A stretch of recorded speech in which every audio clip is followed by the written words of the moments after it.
There is a mountain north of Pompeii. It has always been there. At least, that is how it feels to the people waking beneath it. They do not call it a volcano, not in the way you would. They do not look at its slopes and imagine pressure building beneath stone. They do not picture columns of magma rising through fractures. They do not know that gases can remain trapped inside molten rock until the pressure becomes too great for the mountain above them to contain. They know the mountain as landscape, as soil, as vineyards, as shade in the afternoon, as something that has existed longer than their grandparents and will surely remain after their children are old.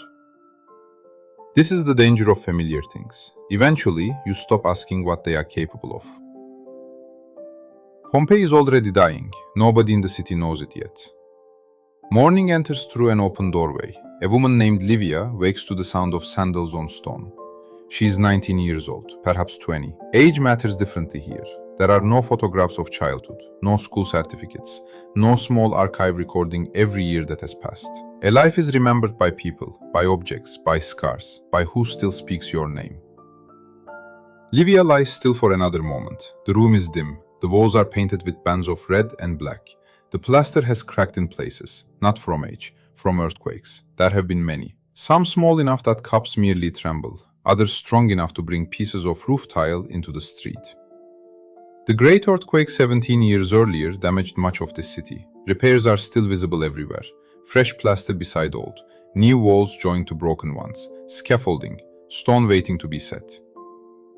Pompeii has learned to live with movement. That matters, because danger repeated without consequence eventually becomes ordinary, and ordinary danger is easy to ignore. Outside, somebody calls to a mule. A door slams. A cart wheel strikes the edge of a paving stone. The city is beginning another day.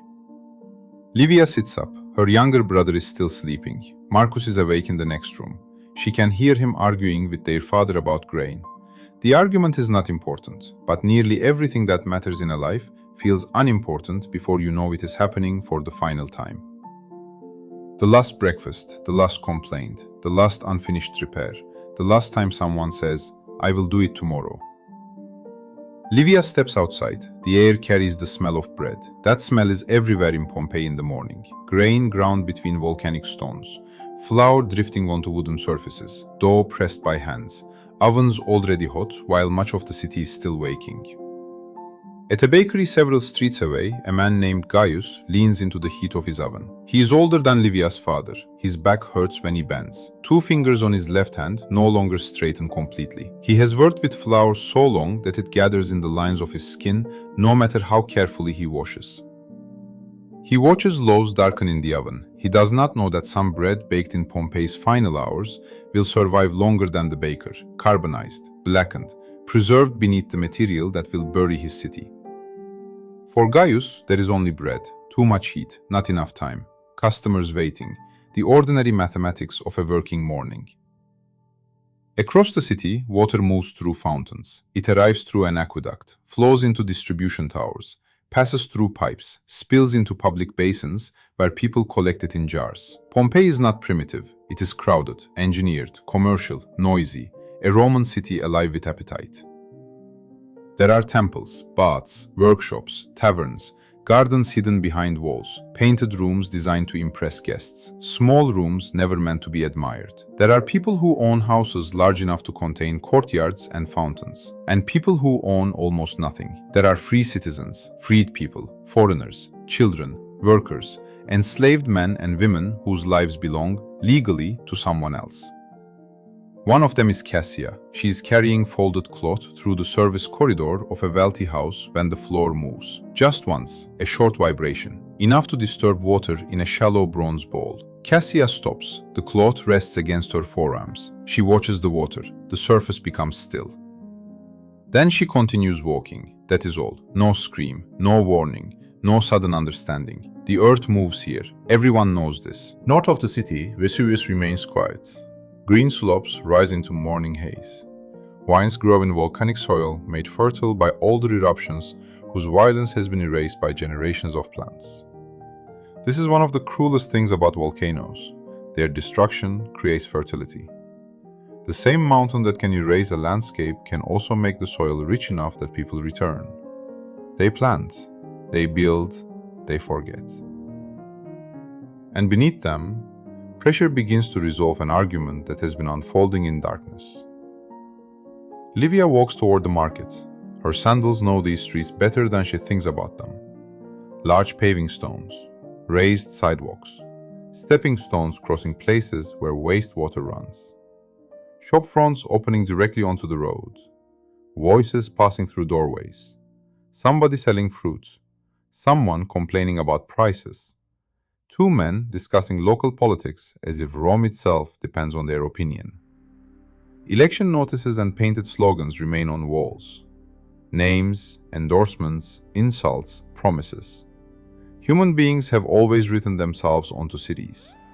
Sometimes because they believe the city will remember, sometimes because they never imagine it could disappear. A dog pulls at a rope. A child runs after another child. A donkey urinates beside a wall. Somewhere, a hammer strikes metal. Somewhere else, a woman laughs. This is Pompeii, not ruins, not cast behind museum glass. Not a chapter in a book, a place where nobody knows they are ancient. Livia reaches a public fountain. She fills a vessel. The water seems normal. The stone beneath her hand feels warm from the morning sun. A shadow crosses the street. She looks up. Nothing unusual. She looks north. The mountain is partly hidden by roofs. There are decisions coming.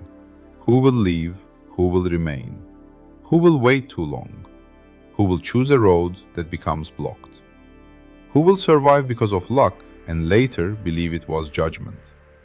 Who will die despite making every reasonable choice available to them? But none of those decisions exist yet. For now, Livia carries water home. The hours pass. Sunlight rises over tiled roofs. Heat gathers between walls. The city becomes louder. In the forum, business continues. At food counters, people eat. In workshops, tools strike wood and metal. At public baths, conversations move between politics, money, gossip, desire, and illness. The human world concerns itself with human things. Beneath the human world, rock is moving. Magma has been accumulating beneath Vesuvius.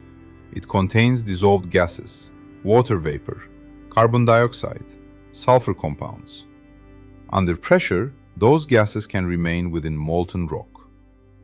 But as magma rises, pressure decreases. Gas begins to come out of solution. Bubbles form, expand, multiply. Imagine opening a sealed container. Now imagine the material inside expanding not gently, but violently. Imagine the container is a mountain. The people above do not hear this process. They cannot smell it. They cannot see it. The most dangerous part of the eruption is still happening where no human eye can reach. Around midday, the mountain changes, not slowly, not politely. There is a sound. Some how experience an explosion. Others as if feel the vibration before they understand where it came from. Heads turn north. Conversations stop. People enter streets. Doors open. And above Vesuvius, something begins to rise.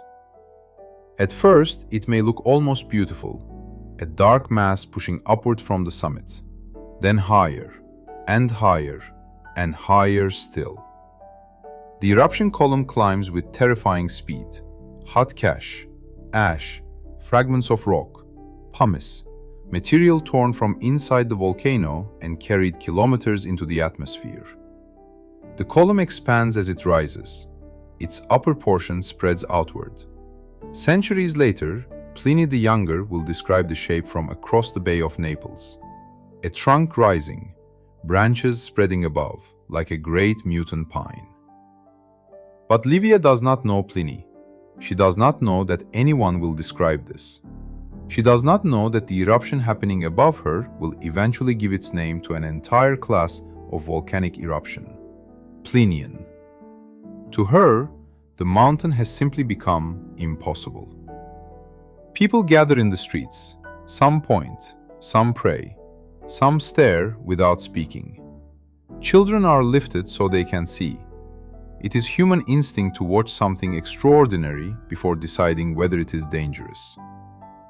Marcus finds Livia near the doorway. For several seconds, neither says anything. The crypt is inky-dark beneath, brighter where sunlight catches its edges. Lightning begins flickering inside it as charged particles collide. The monetary seems to be creating its own weather. Marcus says what frightened people have said in disasters across history: it will stop. He does not say it because he knows. He says it because the alternative is too large. Something small strikes the street. Livia looks down. A pale stone, light enough to feel strange in her hand, full of holes. Pumice. Another lands nearby, then another.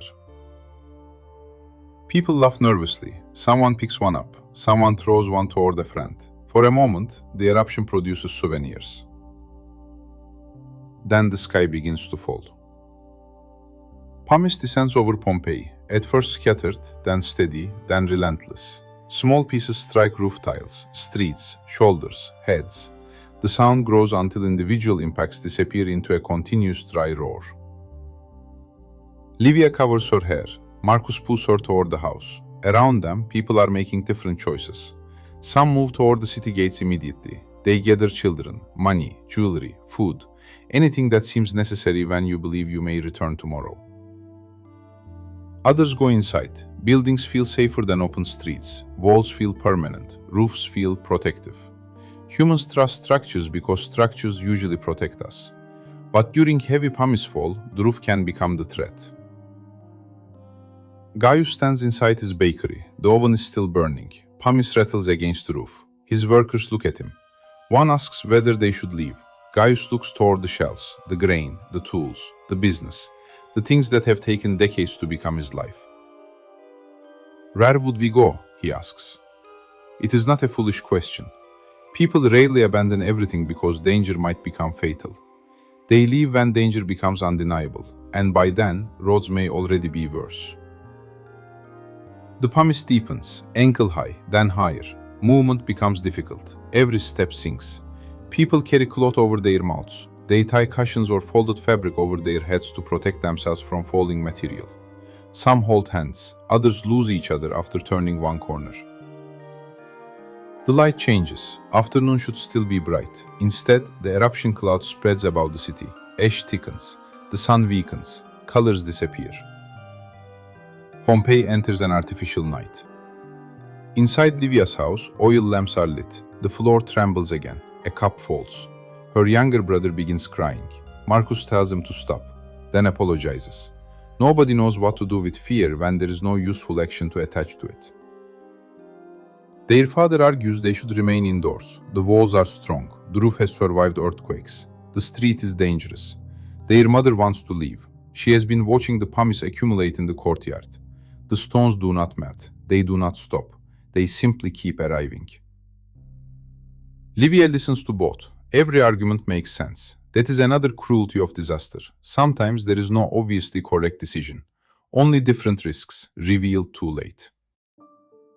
Across Pompeii, roofs begin carrying tons of material. Pumice is light compared with solid rock, but enough of anything becomes heavy. The weight accumulates. Beams bend, tiles shift. Walls already weakened by earthquakes take new stress. Some roofs collapse suddenly. Others warn the people beneath them with groans, cracks, dust falling from ceilings, wood bending. Then failure. Gaius hears the bakery roof before he sees it move. A deep wooden complaint. He shouts. One worker reaches the doorway, another looks upward. Part of the roof falls. Dust and pumice explode into the room. The oven disappears behind gray. Someone screams. Gaius falls against the table. For several seconds he can hear nothing except stones striking stone. When he stands again, the bakery has changed shape. One man is trapped. The doorway is partly blocked. The bread is still inside the oven. Gaius does not think about the bread anymore. Hours have passed since the eruption began. The eruption column continues feeding material into the atmosphere. Wind carries much of the falling pumice toward Pompeii. Layer upon layer builds across the city. Streets vanish beneath pale stone, steps disappear, courtyards fill.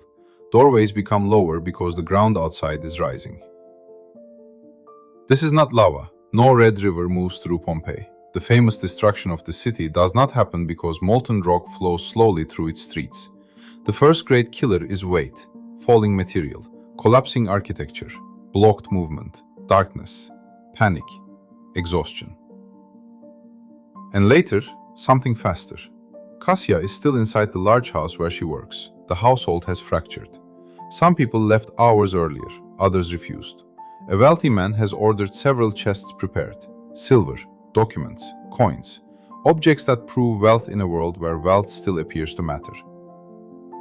Cassia watches two enslaved men struggle to lift one chest. Outside, pumice reaches toward their knees. The house trembles. A decorative panel falls from a wall. The owner tells them to hurry. Cassia looks at the doorway, then at him. Something subtle has changed. Not the law. The law still says she belongs to someone else. Not society. Rome has not vanished. But inside this house, authority has become strangely fragile. What is ownership when the roof may collapse? What does a command mean when the person giving it cannot make the mountain stop? Cassia puts down what she is carrying and walks toward the door. Someone calls after her. She keeps walking. Outside, the city is almost unrecognizable. The street she knows is buried. The edges of buildings emerge from pale accumulation. People move like shadows through darkness. Lamps flicker. Torches struggle. Breathing tastes of dust. Cassia wraps cloth over her mouth. She heads toward the gate. She does not know whether the rock beyond it is safe. She only knows the house behind her is not. Livia's family finally makes the same decision. Leave. Not because the danger has become clear, because remaining has become unbearable. They gather what they can carry, a small bag of coins, water, cloth, a few pieces of food. Her father takes something from a shelf, then puts it back, takes something else, puts that back too. How do you choose which object deserves to survive with you? Eventually, most possessions remain where they are, as possessions often do when survival becomes expensive. The family steps into the street. Pumice shifts beneath their feet. Each step requires effort. The younger boy holds Livia's wrist. Marcus stays ahead. Their mother keeps looking backward. The house is still there. The doorway remains visible. For a moment, it seems impossible that they will not return. The city has lost direction. Familiar corners appear different beneath debris. The eruption column blocks the sky. Ash makes distance unreliable. People call names. Some call gods. Some call relatives. Some say nothing because they need every breath. A man passes carrying a small child. Another carries a box. A woman has lost one sandal and keeps walking. A dog runs without anyone following it. There is no single behavior called panic. There are hundreds of individual minds trying to turn incomplete information into survival. The earthquakes intensify. This matters. The eruption is not happening independently of the shaking beneath the city. Seismic activity damages walls already carrying extraordinary loads of pumice. Buildings fail. Escape routes change. People retreat from structures only to encounter falling material outside. The ground itself has joined the eruption. Livia hears a wall collapse somewhere ahead. A week of people moves backward. Marcus turns. Another street. They try another street. The younger boy begins asking whether morning will come. Nobody answers. Across the bay, Pliny the Younger is watching. He is not inside Pompeii. He is at Misenum, farther away. His uncle, Pliny the Elder, commands part of the Roman fleet. The elder Pliny sees the extraordinary cloud. At first, curiosity draws him toward it. Then, messages of distress transform observation into rescue. Ships move across the bay.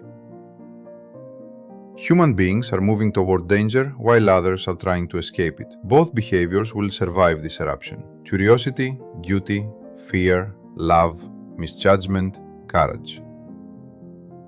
The mountain does not distinguish between them. Night deepens. True night now joins volcanic darkness. It becomes difficult to know which is which. The pumice continues, hours of it. The weight grows. The city sinks beneath material falling from a mountain that only yesterday seemed motionless. Livia's family reaches a place where the road is more open. People are leaving Pompeii in groups. Some move toward the coast, some inland, some stop and return. They hear stories from strangers. The road is blocked. No, the road is open. The sea is dangerous. The sea is safer. The city is collapsing. The mountain is weakening. The worst is over. The worst is coming. Every rumor is delivered with confidence. Nobody knows.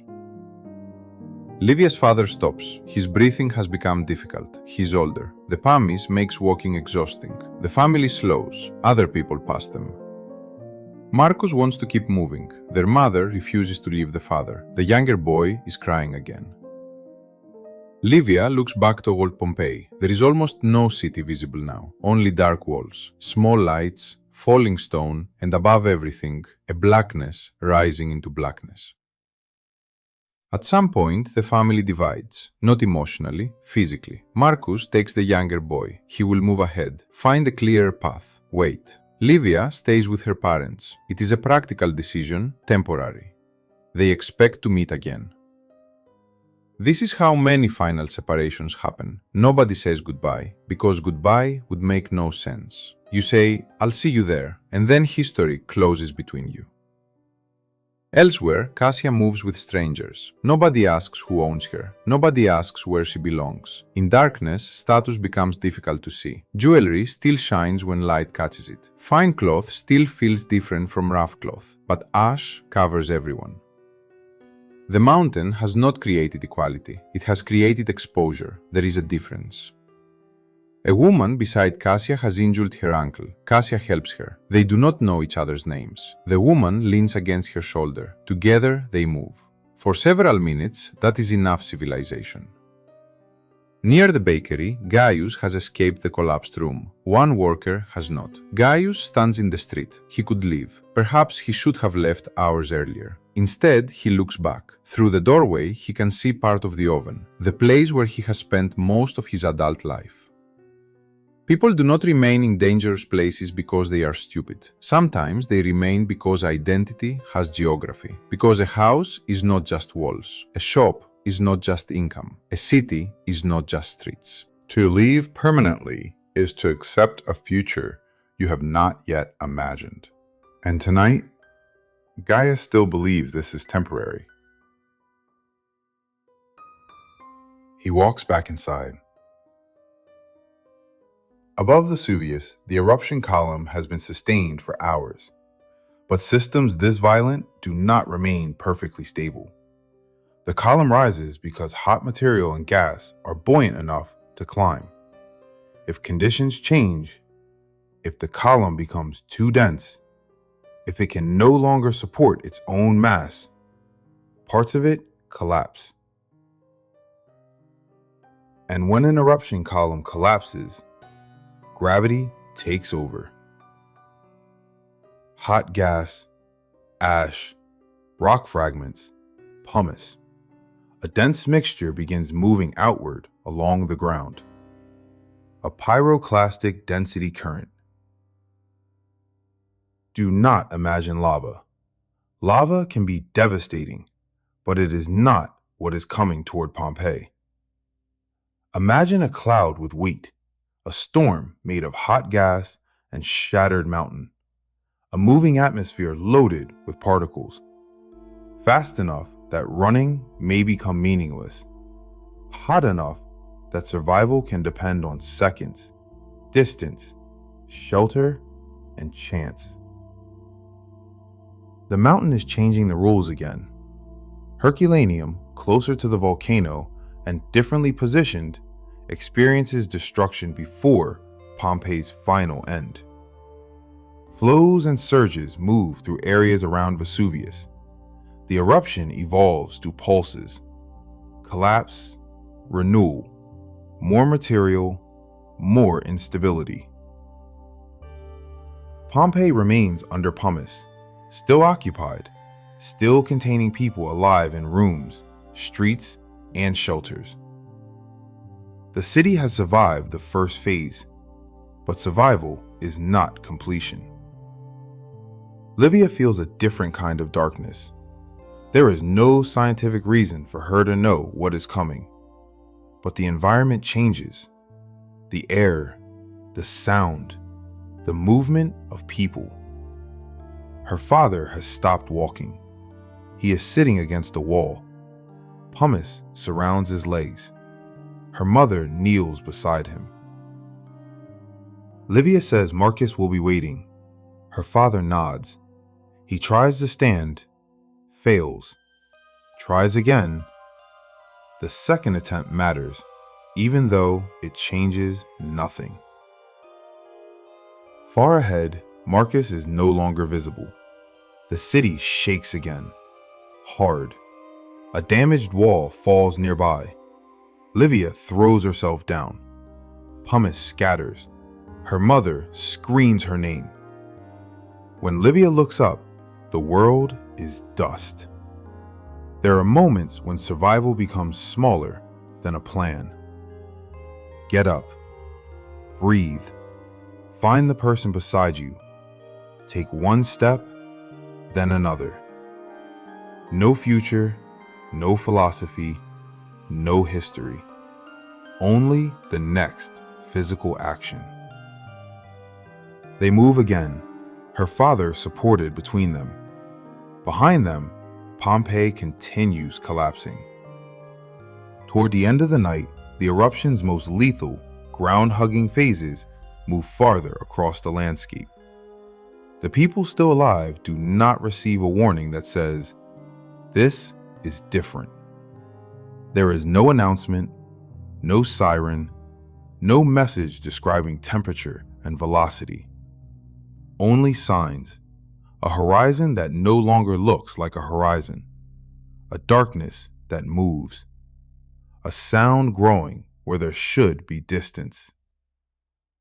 Some survivors of the pumice fall decide this is the moment to leave shelters. Perhaps the falling material has weakened. Perhaps they think dawn is near. Perhaps the earthquakes make remaining indoors impossible. They step into streets already buried several meters deep in places. They climb over deposits that did not exist yesterday. Upper floors have become closer to ground level because the ground itself has risen. Pompeii is becoming buried while people are still inside it. Cassia stops. The woman beside her stops too. Ahead, people are looking in the same direction.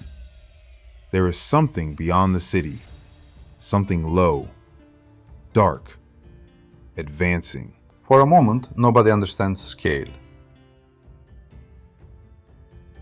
Then people begin moving. The sound is not one thing.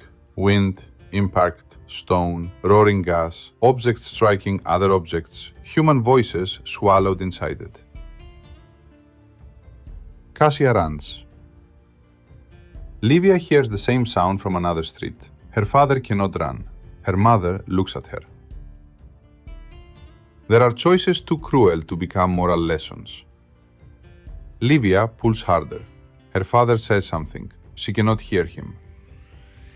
He pushes her hand away.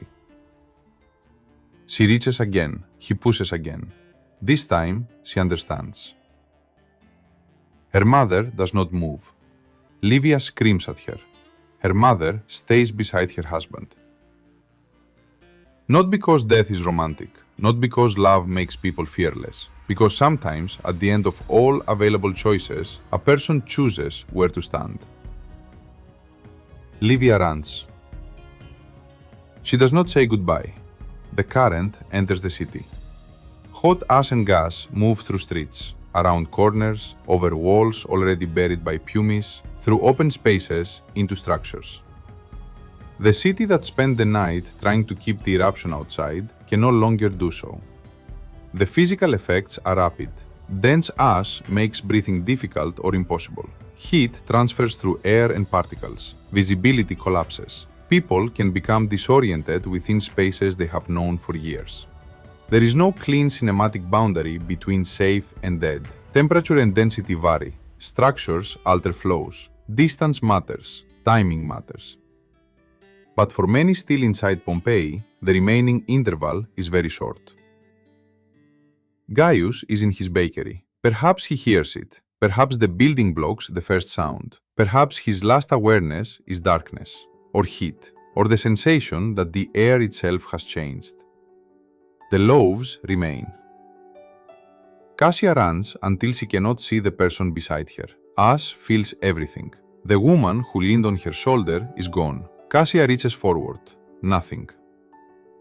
For several seconds, the concept of a road disappears. There is only movement inside darkness. Livia runs toward where Marcus was supposed to wait. Her lungs hurt. She has lost one sandal. Her hair is full of ash. She tries to call his name. The first attempt produces almost no sound. Marcus, nothing. Marcus, no answer she can recognize. She sees a figure ahead, small, perhaps her brother. She moves toward it. The current reaches her. There are endings we can reconstruct from bodies, endings we can infer from buildings, endings we can model from deposits. But there are boundaries science cannot cross. We can estimate heat, direction, depth, sequence. We can study skeletons, voids, ash layers, broken walls. We cannot recover the final thought. We do not know whether Livia finds Marcus. Because Livia is not one excavated person whose name survived. She is a human possibility built from the thousands who lived here. A daughter, a sister, a worker, someone who believed morning would come because morning had always come before. And then, Pompeii becomes quiet. Not instantly everywhere, not perfectly. Disaster does not obey the clean ending required by stories. Different locations experience different conditions. Some structures remain standing, some fail. Some people may survive particular pulses only to face later ones. But the city's living rhythm is broken.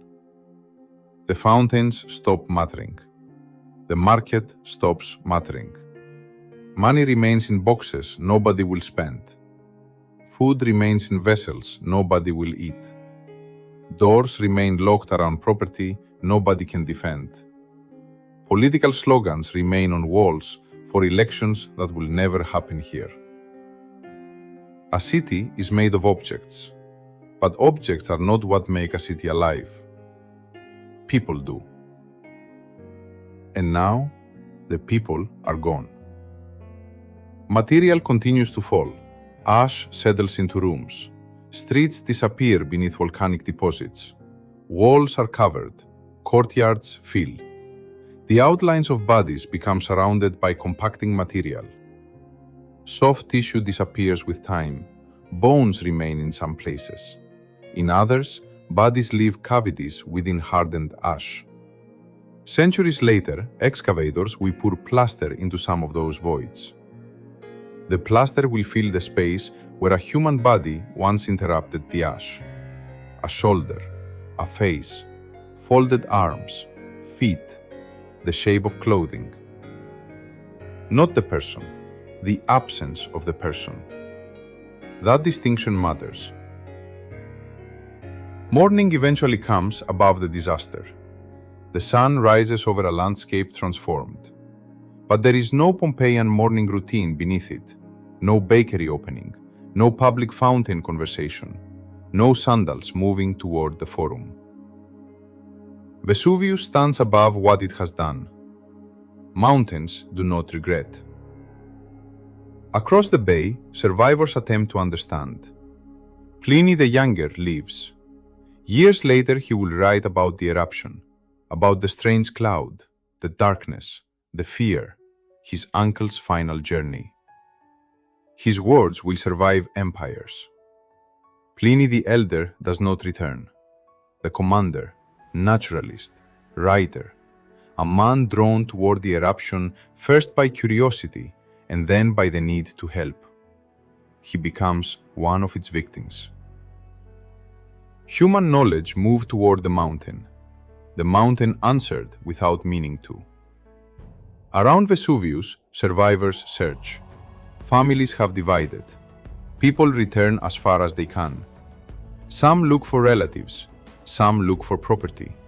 Some probably look at the buried landscape and cannot understand where their street used to be. Imagine losing not only a person, but the geometry of the place where you knew them. Here was the doorway. No, farther left. The fountain should be there. The road should continue there. But the landmarks are gone. The Roman world continues. That may be the strangest part. The empire does not end with Pompeii. Ships still sail. Taxes are still collected. Children are born. Soldiers march. Courts open. Markets trade. Rome remains Rome. For the larger world, Pompeii becomes a disaster somewhere else. This is how history works. The end of one world can happen inside another world that continues almost normally. Years pass, then decades. Memory changes. People who escaped grow old. Children who remember the eruption as terror become adults. Then they die. Their children inherit stories. Then those stories thin. Names disappear. Ownership changes. Roads shift. Vegetation returns. The buried city remains. Centuries pass. The Western Roman Empire itself eventually disappears. The political system that once seemed permanent fractures. Languages change. Religions change. Borders move. Kingdoms rise above older kingdoms. Wars cross the land. People live near Vesuvius. The mountain erupts again and again. The landscape changes. Pompeii waits beneath it. Not perfectly preserved, time still works underground. Walls decay, organic material changes, water moves, pressure acts, but extraordinary details remain. Paint, graffiti, shops, courtyards, mosaics, bread, containers, tools, human remains, the architecture of ordinary life. This is the paradox Vesuvius creates. It destroys Pompeii and through destruction preserves parts of it. Much later, people begin digging. At first, buried antiquities treasure. Objects emerge, statues, painted walls, rooms.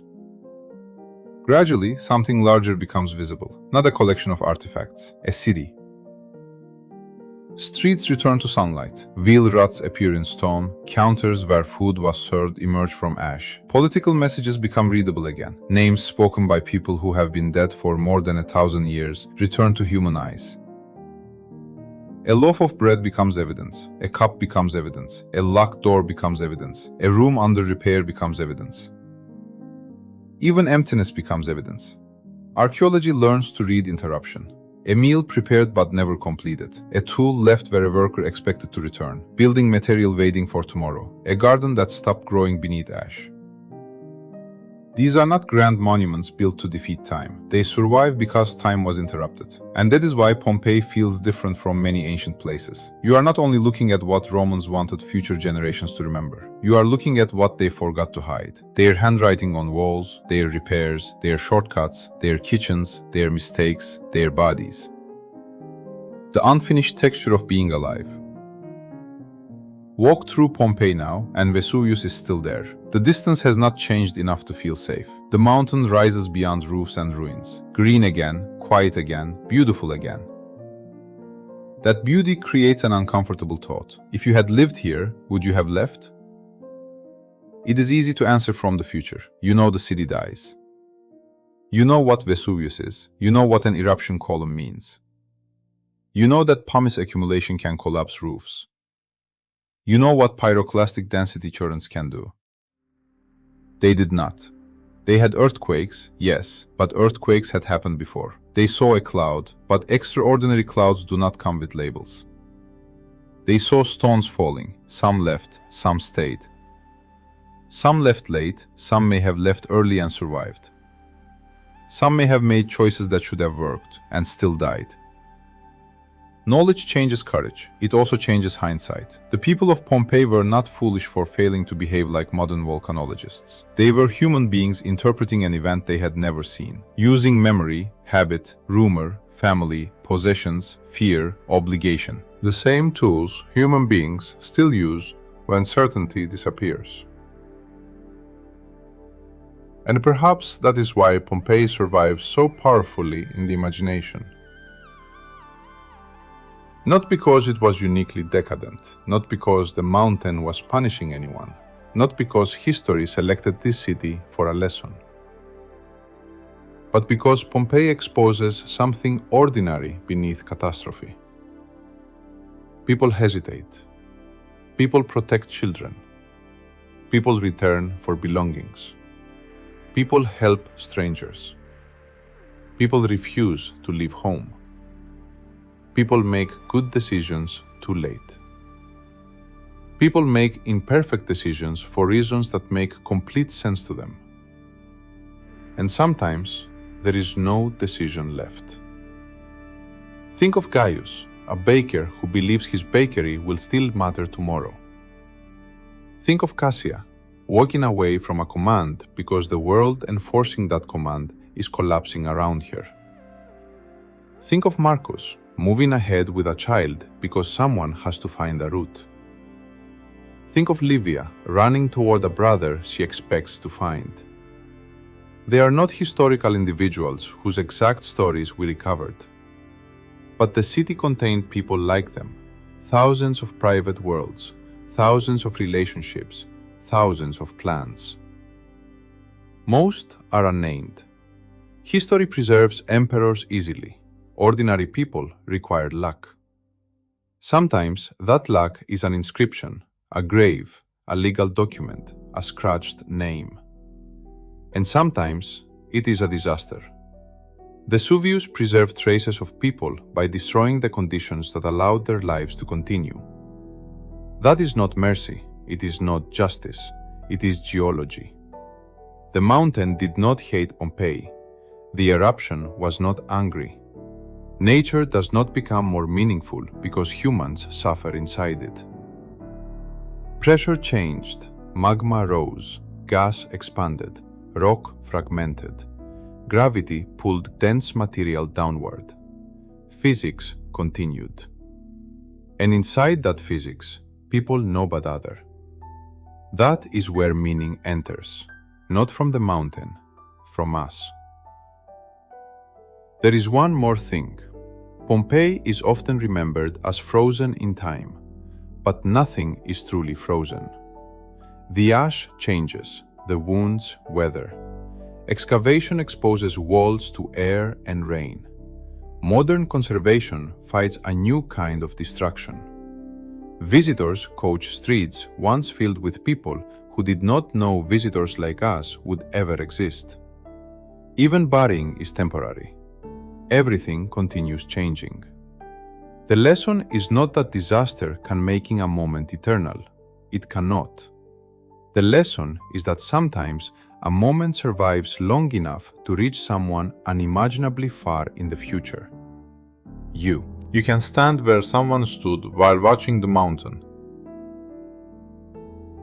You can place your feet beside wheel marks cut into the street before the eruption. You can look into a bakery where bread once waited for customers. You can read jokes, advertisements, and names scratched onto walls by hands that disappeared almost 2,000 years ago. And for a moment, the distance collapses. Not because they become like us, because we recognize that we have always been like them. Tomorrow feels guaranteed, until it isn't. Home feels permanent, until it isn't. The people we love feel present, until a final, ordinary conversation becomes the last one. The last 24 hours of Pompeii did not begin with screaming. They began with bread, with water, with arguments, with work, with people opening doors, with someone saying, I'll see you later. Then the mountain opened. The sky darkened. Stone fell. Roofs failed. Families divided. And eventually, the air itself became dangerous. By the time sunlight returned, Pompeii had entered history. But history is not where its people believed they were going. They were going home, to work, to dinner, to sleep, to tomorrow. Tomorrow simply arrived without them. And beneath meters of volcanic material, their city waited. Through emperors, through kingdoms, through languages they would never hear, through religions they would never know, through wars fought by nations they could not imagine. Until one day, sunlight entered their streets again. Not the sunlight of their next morning, the sunlight of ours. Vesuvius destroyed Pompeii. Time buried the people who remembered it. But somehow, their final day crossed the centuries. And now, you remember it too. If this story stayed with you, subscribe to Chronicles and share it with someone who still looks at the sky with wonder.